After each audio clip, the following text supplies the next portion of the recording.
Hello, ma'am and sir. I'm Kevin Del Rosario and I live in Taytay Rizal.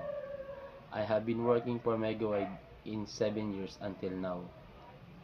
I gained strong work experience in Megawide, including reading blueprints, installing MEPF, layout the steel bars according to the blueprint. Sometimes I help in masonry to finishing the precast.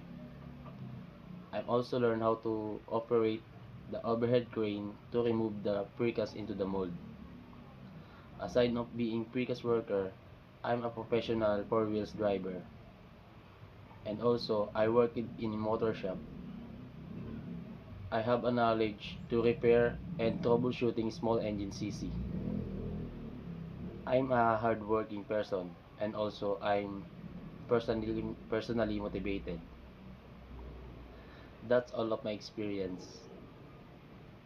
Hopefully soon I'm working to your company. That's all. Cheetos.